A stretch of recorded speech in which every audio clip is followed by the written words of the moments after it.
بسم الله الرحمن الرحيم الحمد لله رب العالمين والصلاة والسلام على سيد الأنبياء والمرسلين وعلى آله وأصحابه أجمعين أما بعد فأعوذ بالله من الشيطان الرجيم بسم الله الرحمن الرحيم قل لا يستوي الخبيث والطيب ولو أعجبك كثرة الخبيث فاتقوا الله يا أولي الألباب لعلكم تفلحون صدق الله العظيم.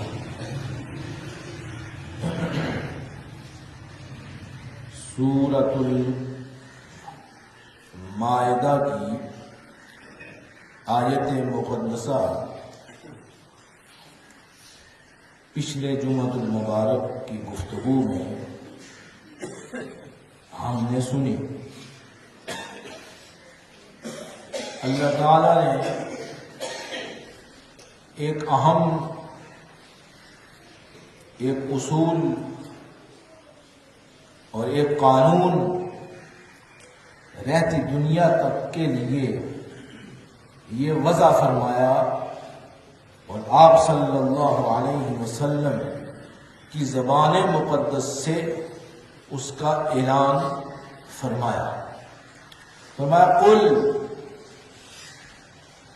آپ ارشاد فرما دیں لوگوں کو لا یستوی الخبیث والطیب، خبیث چیز اور طیب چیز آپس میں برابر نہیں ہو سکتی. پھر یہ ہم نے گفتگو کی تھی کہ خبیث کس کو کہتے ہیں اور طیب کس کو کہتے ہیں. خبیث کا معنی گندا، ردی، پلیت، کفر، حرام، شرک، فسق اور فجور، یہ سارے معنی میں خبیث کا لفظ استعمال ہوتا ہے. اور طیب کا معنی ایمان، شرک سے پاک، کفر سے پاک، نیک، متقی، پرہیزگار اور مال حلال، یہ طیب کے معنی میں آتے ہیں. یہاں کی ایک بات جو ہے یہ بڑی ذہن نشین کرنے والی ہے کہ اللہ تعالیٰ نے کفر کو گندگی فرمایا، کفر کو پلیتی فرمایا، کفر کو ناپاک فرمایا، کفر کو حرام فرمایا، اور اس کے مد مقابل اسلام کو، ایمان کو طیب فرمایا. اسی طرح نیک کو طیب فرمایا، مسلمان کو طیب فرمایا، اطاعت گزار کو طیب فرمایا، کھرا اچھا اعمال کے لحاظ سے ان سب کو طیب کی لسٹ میں رکھا. یہ اب جو بات ہے یہ اصل الاصول مسئلہ ہے، اس میں کوئی دوئی رائے نہیں ہے کہ نہیں چیز وہاں سے بھی لے لو اور یہاں سے بھی لے لو، ادھر سے گندگی ہے یہ بھی اٹھا لو اور طیب بھی اٹھا لو. یہ ایک اصولی مسئلہ ہے اور ایسا مسئلہ ہے کہ جس کو بار بار قرآن مجید میں ذکر فرمایا گیا کہ کفر اور شرک جو ہے یہ پلیتی ہے، اس میں کوئی دوئی رائے نہیں ہے. اور قیامت تک کے لیے اس اصول کو وضع فرما دیا کہ جہاں کفر دیکھو، جہاں شرک دیکھو، وہ پلیتی ہے، گندگی ہے، اس کے قریب تک نہ جاؤ. اور اگر مسلمان دیکھو اس کے قریب ہو جاؤ، تمہارا بھائی ہے، تمہارا بھائی ہے. اعمال کے لحاظ سے جتنا بھی گندا ہو، عقیدے کے لحاظ سے وہ گندا نہیں ہے. عقائد کے لحاظ سے گندا کون ہے؟ کافر ہے. عقائد کے لحاظ سے فاسد کون ہے؟ مشرک ہے. عقائد کے لحاظ سے پلید کون ہے؟ کافر ہے. اب بات سمجھ لیں. یہ اصولی مسئلہ ہے، اس کو گٹ مٹ نہ کیا کریں. عملی لحاظ سے ہم مسلمان کمزور ہیں، ہوتے ہیں، رہے ہیں، کوئی بات نہیں ہے، کوئی مسئلہ نہیں. لیکن جب ہم نے کلمہ پڑھ لیا، اللہ نے ہمیں اس پلیتی سے نکال لیا. جب ہمیں مسلمانی اختیار کر لی، ہم مسلمان ہو گئے، تو ہم گندگی سے نکل گئے. اب پھر یہ کہیں کہ نہیں، کچھ چیز ادھر سے لے لو، کچھ چیز ادھر سے لے لو، یہ دوبارہ نہیں ہے. بات سمجھے؟ لہذا اس اصولی مسئلے کو ذہن نشین رکھیں. جو مسلمان ہے وہ مسلمان ہے، جو کافر ہے وہ کافر ہے. اگر مسلمان ہوئے تو کافر نہیں رہتا، اور اگر العیاذ باللہ اگر کافر ہے تو وہ کبھی مسلمان نہیں ہو سکتا. اس لیے اللہ تعالیٰ نے بڑے دو انداز سے فرمایا. قل محبوب آپ ارشاد فرما دو. ایسا کیا کہ قل کے لحاظ سے میں نے پہلے بھی عرض کیا کہ بہت بڑا اہم مسئلہ ہوتا تھا. تو حضور ویسے تو پورا قرآن مجید حضور کی زبان مبارک سے ہے، مقدس سے ہے، لیکن جب کسی اہم بات کی طرف اشارہ کرنا مقصود ہوتا ہے، جب بڑی اہم بات کرنی مقصود ہوتی ہے، شرماز قل هو اللہ احد، یاد ہے نا؟ قل محبوب آپ ارشاد سورہ اخلاص. توحید بیان ہو رہی ہے. کیا بیان ہو رہا ہے؟ توحید بیان ہو رہی ہے. توحید اور اپنی توحید، اللہ اپنی توحید بیان کر رہا ہے. اور یہ ارشاد اب دیکھیں، اس کا انداز دیکھیں، آپ اس کی آیت کے تیور دیکھیں. ویسے تو نہیں ہے کہ 3 دفعہ جو سورہ اخلاص ہی پڑھے تو پورے قرآن مجید کا ثواب ملتا ہے، اور جو شخص کثرت سے سورہ اخلاص ہی پڑھے قیامت کے دن سے اعلان کیا جائے گا، کہاں ہے اللہ کی توحید بیان کرنے والا؟ آ جائے. اب یہ بتانا مقصود یہ ہے کہ اللہ نے اپنی وحدت کا اعلان کیا، اللہ نے اپنی توحید کا اعلان کیا. آیت کے تیور دیکھے آپ نے، انداز دیکھا. قل محبوب آپ ارشاد فرما کیا اللہ احد، اللہ ایک ہے. سمجھ آئی؟ توحید ہے. اب اہم بات تھی نا کہ مسلمان یعنی مسلمان بننا تھا، اسلام میں داخل ہونا تھا. تو فرمایا قل محبوب آپ ارشاد فرما اللہ احد، اللہ ایک ہے. لم یلد ولم یولد ولم یکن لہ کفوا احد. اس کا کوئی ہم اثر نہیں، کوئی ہم سر نہیں. کفوا، اس کے برابر کوئی نہیں. لہذا ارشاد یہ فرمائے کہ اللہ آپ صلی اللہ علیہ وسلم کی زبان مبارک سے یہ کہلوایا جا رہا ہے توحید. اور یہاں بھی یہی ارشاد فرمایا قل محبوبہ ارشاد فرما دو کہ خبیث اور طیب کبھی برابر نہیں ہو سکتے. خبیث اور طیب کبھی برابر نہیں ہو سکتے. کافر اور مسلم کبھی برابر نہیں ہو سکتے. اللہ کا اعلان ہے، اللہ کا اعلان ہے. ارے ارشاد فرمایا، پھر ہم نے عرض کیا تھا آگے وَلَوْ أَعْجَبَكَ كَثْرَةُ الْخَبِيثِ، وَلَوْ أَعْجَبَكَ كَثْرَةُ الْخَبِيثِ. کثرت جو ہے، بعض دفعہ کثرت، کسی چیز کی کثرت بڑی اچھی لگتی ہے. کسی کا کر و فر، کسی کی مال و دولت، کسی کی جاہ و جلال، کسی کا ہیبت ہونا، جاہ و جلال ہونا، مال و دولت ہونا، ثروت کا ہونا، آرام سے رہنا، یہ ساری چیزیں جو ہیں اس کو آدمی دیکھ کر کہتا ہے بڑی اچھی چیزیں ہیں. کیا کمال ہے اس کا، اتنی دولت ہے اس کے بعد، کیا جلال ہے اس کا، کیا سکوٹی ہے اس کی، کیا اس کا پہرا دینے والے لوگ ہیں؟ اس سے ہم کبھی کبھی مرعوب ہو جاتے ہیں، روب پڑ جاتا ہے ہم پر۔ کیا ہو جاتا ہے ہم پر؟ روب پڑ جاتا ہے۔ ہو جاتا ہے نا، ہو جاتا ہے۔ جس کے پاس تھوڑی سی دنیا کی مقدار کم ہو اور جس کے پاس زیادہ ہو، اس پر آدمی رشک کرتا ہے۔ اللہ تعالیٰ نے اس بات کو ختم کر دیا، اس بات کو ختم کر دیا۔ وہاں حضرت بلال بھی بیٹھے ہوا کرتے تھے، اور حضرت بلال کو رضی اللہ عنہ کو آزاد کس نے کروایا تھا؟ حضرت سیدنا صدیق اکبر رضی اللہ تعالیٰ۔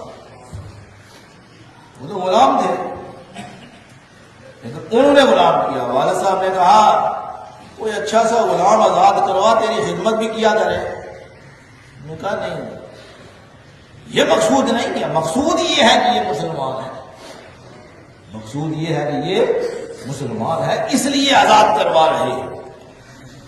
تو اسی طرح بہت سے صحابہ اکرام غریب تھے، غربت کا دور آتا۔ ان لوگوں نے یہ کہا، کافر و مشرکین نے بڑے تر و فر سے آتے تھے، انہوں نے کہا کہ یہ جو ہیں، یہ آپ کے پاس غریب لوگ جو بیٹھتے ہیں، یہ بیٹھے ہوئے ہوں اور ہم آئیں، یہ ہمیں گوارا نہیں ہے۔ جن کی برتری، جن کا مقصود یہی تھا، انسانیت سے تو انہیں کچھ بھی نہیں، انسانیت تو اسی بات کو سمجھتے تھے کہ دوسرے کو دبا لینا، غریب اور مسکین کو اپنا غلام بنا کے کام کروانا، اور غربت اور مسکنت کو کیا کرنا، اس کا شعلہ بازی کے ساتھ اس کو حقیر سمجھنا، یہ ان کا طریقہ تھا۔ ظلم اور زیادتی کرنا، انہی پر تو ان کی ظلم و زیادتی چلتی تھی۔ انہوں نے یہ کہا کہ جب ہم آئیں، ہم سردار لوگ جب آئیں، ان کو ہٹا دیا کریں اپنے پاس سے، ان کو کیا کریں؟ ہٹا دیا کریں، ہمارے منصب کے لائق نہیں ہیں، ہم سردار لوگ ہیں، صاحب ثروت لوگ ہیں، لہذا ان کو ہٹا دیا کریں۔ یہ انہوں نے کہا، جو ہی آپ کا خیال مبارک آیا تو اللہ تعالیٰ حضرت جبریل امین حال میں خدمت ہو گئی۔ ارشاد ایک آیت مبارکہ 7ویں پارے میں، وَلَا تَطْرُدِ الَّذِينَ يَدْعُونَ رَبَّهُمْ بِالْغَدَاةِ وَالْعَشِيِّ، فرمایا یہ لوگ جو ہیں آپ کے غریب اور مساکین لوگ، صبح اور شام آپ کے پاس بیٹھنے والے، صبح شام اللہ کی عبادت کرنے والے لوگ، ان کو آپ اپنے پاس سے دور نہ کرنا۔ لا تطرد الذین یدعون ربهم بالغداة والعشی یریدون وجہہ، ان کا ارادہ کیا ہے؟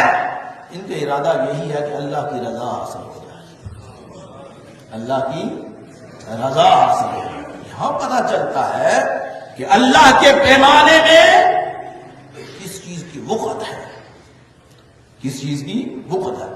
یا ایھا الناس انا خلقناکم من ذکر وانثی وجعلناکم شعوبا وقبائل لتعارفوا، فرمایا ہم نے آدم سے پوری نو انسانیت کو پیدا فرمایا، اس لیے نہیں پیدا فرمایا آپس میں فخر کرنے لگو۔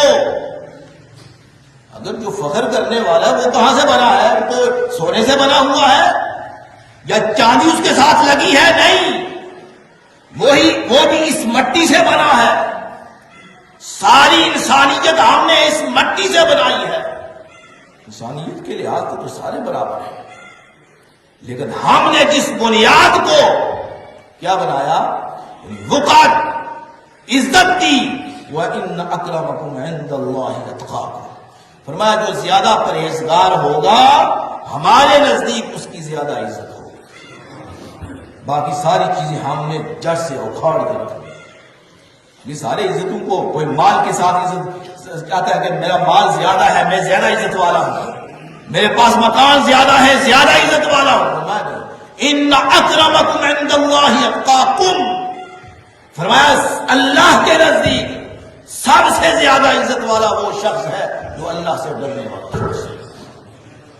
تو اللہ نے یہ ارشاد فرما دیا کہ نیکی اور بدی، خبیث اور طیب چیز، ان کا آپس میں کبھی جوڑ نہیں ہو سکتا، کبھی مطلب آجابہ کا کثرت الخبیث، فرمایا کہ کثرت تمہیں اچھی لگتی ہوگی، جو کر و فر والے لوگ ہیں تمہاری نظر میں اچھے لگتے ہوں گے، ہماری نظر میں اچھے نہیں ہیں، ہماری نظر میں اچھے نہیں، مطلب اعجبک کثرت الخبیث فاتقوا اللہ یا اولی الالباب، فرمایا اللہ سے ڈرو یا اولی عقل مندو، عقل مند، یہ اصول جو بیان فرمایا عقل والوں کے لیے، فرمایا عقل والوں کے، جو اس اصول کو نہیں مانتا، فرمایا جس کی عقل نہ ہو اس کو کیا کہتے ہیں، جس کی عقل نہ ہو اسے کیا کہتے ہیں، کن الفاظ سے پکارتے ہیں، بے وقوف۔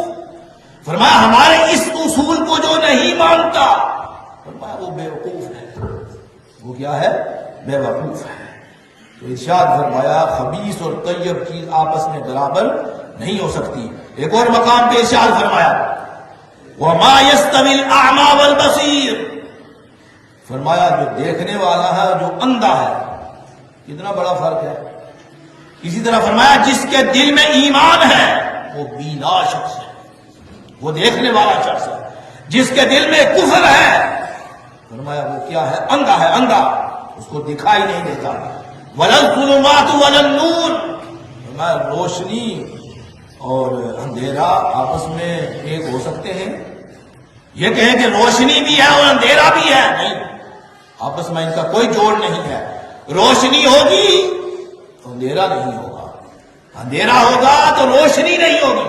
فرمایا اسی طرح جس کے پاس کفر ہوگا اندھیرا ہی اندھیرا ہے، اس کے پاس کیا ہے، اندھیرا ہی اندھیرا ہے، اور جس کے پاس ایمان ہے اگرچہ چھپا ہوا ہو، اگرچہ کیا ہو، چھپا ہوا ہو، لیکن نور ہی نور ہے، ہماری روشنی ہے، روشنی چھپ جاتا ہے نا ہماری بداعمالیوں کی وجہ سے، ہماری بداعمالیوں کی وجہ سے چھپ جاتا ہے، کوئی نہیں، خیر ہے، اللہ سے معافی مانگو، ہماری روشنی بڑھ جائے گی، ہماری روشنی کیا ہو جائے گی، بڑھ جائے گی۔ فرمایا وَلَا الظِّلُّ وَلَا الْحَرُورُ، حرور فرمایا دھوپ اور چھاؤں، چھاں، سایہ، فرمایا دھوپ اور سایہ ایک نہیں، یہ بات سمجھانے کے لیے کیسی ترتیب کے ساتھ بیان کیا جا رہا ہے۔ فرمایا دھوپ اور سایہ ایک ہو سکتے ہیں نا، جہاں دھوپ ہوگی وہاں سایہ نہیں ہوگا، جہاں سایہ ہوگا وہاں دھوپ نہیں ہوگی۔ فرمایا اسی طرح ہے، کفر اسی طرح ہے، شرک اسی طرح ہے، اور ساتھ اس کا ایمان اس کے مد مقابل ہے۔ وَمَا يَسْتَوِي الْأَحْيَاءُ وَلَا الْأَمْوَاتُ، فرمایا ایک مردہ شخص ہے، ایک زندہ ہے۔ فرمایا مردے اور زندے کی کیا مناسبت ہے آپس میں، مردے اور زندے کی آپس میں کیا مناسبت ہے، کوئی مناسبت نہیں۔ فرمایا اسی طرح ایمان والا شخص اور بے ایمان شخص اور کافر، فرمایا آپس میں ان کا کوئی جوڑ نہیں ہے۔ ایک اور مقام پہ ارشاد فرمایا أَفَنَجْعَلُ الْمُسْلِمِينَ كَالْمُجْرِمِينَ، فرمایا یہ کافر مجرم ہے، عادی مجرم، یہ کفر کی وجہ سے مجرم ہے، یہ بات یاد رکھیں، کافر اپنے کفر کی وجہ سے مجرم ہے، اور مسلمان طیب اور پاکیزہ اللہ کا مقبول بندہ کس لیے ہے، جو وہ مسلمان ہے۔ فرمایا فَنَجْعَلُ الْمُسْلِمِينَ كَالْمُجْرِمِينَ، دیکھا مسلمان کے مقابلے میں کیا لایا، مجرمین، فرمایا مسلمان اور مجرم ایک نہیں ہو سکتے۔ مَا لَكُمْ كَيْفَ تَحْكُمُونَ، کیسے فیصلے کرتے ہو، سمجھ نہیں آتی تمہیں، یہ تمہارا فیصلہ ٹھیک نہیں ہے۔ ایک اور مقام پہ ارشاد فرمایا، بڑی آیات مبارکہ ہے، فرمایا یا ایھا الذین آمنوا، یہ کعبہ شریف میں تاریخ پڑھی نا آپ نے، سیرت پڑھے دیکھیں، کعبہ شریف میں کافر آپ کو اس کا مجاور کہتے تھے، پانی پلانے والے، کھانا کھلانے والے، حجاج اکرام کی خدمت کرنے والے۔ اللہ نے کیا ارشاد فرمایا یا ایھا الذین آمنوا، اے ایمان والو، انما المشرکون نجس، فرمایا مشرک جتنے بھی ہیں نجاست ہی نجاست ہے، اس آیت مبارکہ کو کبھی ترجمہ پڑھ کر تو دیکھیں، ہم کو کیا ضرور ہو، کیا مزہ آئے گا۔ وَإِنَّمَا الْمُشْرِكُونَ نَجَسٌ، مشرکین نجس ہے، کافر پلید ہے، کافر خبیث ہے، ان کو طیب اور پاکیزگی اور خباثت میں بڑا فرق ہے۔ ہم نے یہ میں پہلے بھی بار بار عرض کر چکا کہ ہم مسلمانوں کے اور کافروں کی اکائی میں فرق ہے، اکائی میں ہم مسلمانوں اور کافروں کی بنیادی فرق ہے، بنیادی فرق، اس کو سمجھنے کی آپ کوشش کریں۔ ہمارا جو شخص ہے مسلمان گناہوں میں لت پت ہے، گندگی میں پڑا ہے، لیکن اعمال کی وجہ سے پڑا ہوا ہے، ایمان کی وجہ سے نہیں۔ ایمان تو اس کے دل میں ہے، اللہ اور اس کے رسول کو دل سے وہ مانتا ہے، لہذا اگر وہ اللہ کی بارگاہ میں حاضر ہوگا اللہ اس کی گندگی دور فرمائے گا، اعمال کی گندگی۔ لیکن کفر اور شرک یہ رکھ کر اعمال اچھے کرنا اور یہ کہنا کہ یہ اچھا شخص ہے، اللہ فرماتا ہے ہمارے ترازو میں یہ نہیں ہو سکتا، لا یستوی، فرمایا کبھی یہ برابر پلید اور خبیث اور طیب کبھی آپس میں برابر نہیں ہو سکتے۔ یہ ہمارے اکائی میں فرق ہے، ہمارا بنیادی فرق ہے۔ ہمارے مسلمان بولے بالے صرف یہ لے کر کے ان کے اعمال جو ہے اچھے ہیں، انسانیت کی بڑی خدمت کرتے ہیں، انسانیت۔ اب کعبہ شریف میں حجاج اکرام کو پانی پلانا، کھانا کھلانا، ان کی خدمت کرنا، اس سے بڑھ کر تو کوئی نیکی نہیں ہے۔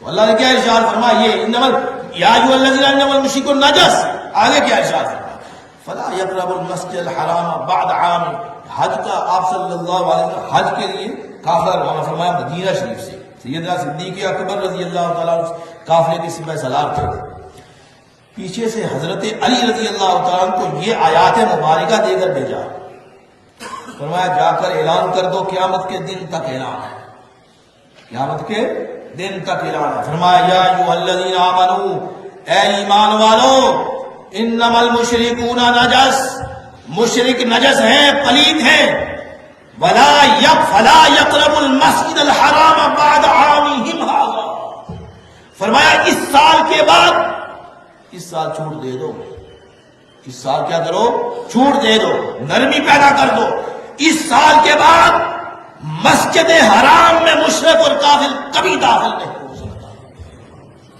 یہ نام ہے۔ اور ساتھ یہ انما کا لفظ استعمال فرمایا، عربی کا کلمہ حسن ہے، کلمہ حسن، یعنی یہ پکی بات ہے، اس بات میں یہ بات اللہ کا یہ پکا اصول ہے کہ مشرکین اور کافر جو ہیں، مسجد الحرام میری مسجد ہے، میرا گھر ہے، یہ پلید اس میں کبھی داخل نہ ہوگا، فلا یقربوا المسجد الحرام بعد عامہم ھذا۔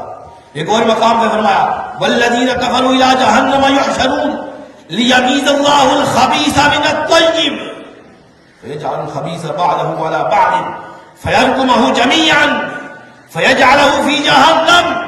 فرمایا کافر جو ہے ان کو ہم حشر کے دن جہنم میں اکٹھا کریں گے، کس میں، جہنم میں لیمیز اللہ الخبیث من الطیب، فرمایا اس لیے تاکہ پتہ چل جائے خبیث کیا ہوتا ہے اور طیب کیا ہوتا ہے، خبیث کیا ہوتا ہے اور طیب کیا ہوتا ہے۔ بڑی آیات ہے مبارکہ، یہاں جہاد کی آیات نہ سناؤ، کیا کریں، قرآن کی سے نکال دیں، جہاد کی آیات نہیں کرتے تو اس کا مطلب یہ نہیں ہے حکم نہیں ہے، حکم اسی طرح ہے، نہیں کرتے تو ان کی مرضی ہے، ہمارے امام ہیں، ہمارے جن کو ہم نے ووٹ دیے ہیں، یہ ان کی مرضی ہے، یہ اللہ ان سے پوچھے گا کہ یاد کیوں نہیں کرتے کافروں کے ساتھ، یہ ہمارا فرد واحد کا کام نہیں ہے، یہ جماعت کے سپہ سالار کا کام ہے کہ وہ مسلمانوں کو حکم دے کہ وہ جہاد کرے کافروں کے ساتھ اور کافروں کو مارے۔ جب یہ آیات مبارکہ ہے، ایک اور مقام پہ ارشاد فرمایا لا یغرنک تقلب الذین کفروا فی البلاد، فرمایا یہ مختلف شہروں میں چکر لگاتے ہیں، کون کافر، ایک شہر سے مال لیا دوسرے میں بیچا، دوسرے سے لیا تیسرے میں بیچا، آیت مبارکہ کا ترجمہ کر رہا ہوں. لا یغرنک، اے مسلمانوں تمہیں یہ بات دھوکے میں نہ ڈالے کہ ان کا کثرت کے ساتھ سفر کرنا اور کثرت کے ساتھ تجارت کرنا اور ایک جگہ سے مال لے کر دوسری جگہ بیچنا اور ان کا مالی نفع بہت زیادہ ہے، لہذا تم دھوکے میں پڑ گئے ہو. ہاں تم دھوکے میں پڑ گئے ہو. لا یغرنک، یہ کبھی دھوکے میں نہ پڑنا. تقلب الذین کفروا، اپنا اس نے اپنا جہاز رکھا ہوا ہے جی، بڑے زبردست ہے جی. جب چاہتا ہے ایک ملک سے دوسرے ملک سفر کرتا ہے، سواری بڑی اچھی ہے، ایک ملک سے دوسرے ملک میں جلدی چلا جاتا ہے، پہنچ جاتا ہے، کروڑوں کا اربوں کا سامان ہے. اللہ نے ارشاد فرمایا لا یغرنک، ان کا کثرت کے ساتھ سفر کرنا اور ایک ملک سے دوسرے ملک سفر کر کے جانا تمہیں دھوکے میں نہ ڈالے. کبھی تم مرعوب نہ ہو اس بات سے، تم نے کبھی مرعوب اس بات سے نہیں ہونا. فرمایا متاع قلیل، تھوڑا ہی عرصہ ہے. متاع قلیل، فرمایا تھوڑا عرصہ ہے. ثم مأواہم جہنم، سورہ آل عمران کی آیت ہے. فرمایا تھوڑا عرصہ ہے، کرنے دو جو کرتے ہیں. ثم مأواہم، جب ہمیشہ کے لیے ہم ان کو جہنم میں ڈال دیں گے، ہمیشہ کے لیے ہم نے جہنم میں ڈال دیں گے. یہ آیات مبارکہ یا اس انداز سے بیان کرنے کا مقصد یہ ہے کہ اپنے مسلمان ہونے پر فخر کرو، اپنے مسلمان ہونے پر فخر کرو. طیب ہے، پاک ہے، پاکیزہ ہے. اور اعمال ہمیں اگر دوسری طرف لے جائیں، ہمارے اعمال اچھے نہ ہوں، اللہ کے ہاں توبہ کرو. توبوا الی اللہ جمیعا، فرمایا توبوا الی اللہ جمیعا ایھا المؤمنون. نسخہ بیان فرمایا، اس کا نسخہ بیان فرمایا توبوا الی اللہ جمیعا، سارے کے سارے مومنوں توبہ کرو. ایھا المؤمنون لعلکم تفلحون، تاکہ تم فلاح پا جاؤ. اس کا مطلب ہے فلاح پا جائیں گے. قد افلح المؤمنون، کتنی آیت پڑھے. فرمایا مومن کامیاب ہو گئے. ہمیں خوشخبری، وہ آگے چل کے فیصلہ تو ہمارا ہوگا، لیکن ہمیں خوشخبری سنائی گئی ہے، خوشخبری یہ سنائی گئی ہے قد افلح المؤمنون. فرمایا مومن فلاح پا گئے، فلاح، مومن فلاح پا گئے، مومن کامیاب ہو. ابھی تو حساب و کتاب ہونا باقی ہے، لیکن اللہ نے ایک اصولی مسئلہ بیان فرما دیا. فرمایا جو مسلمان ہیں بالآخر وہ کامیاب ہو جائیں گے، اور جو کافر ہیں ہمیشہ کے عذاب میں رہیں گے، وہ کبھی فلاح نہیں پا سکتے. اللہ تعالیٰ عمل کرنے کی توفیق عطا فرمائے، سمجھ کی توفیق عطا فرمائے.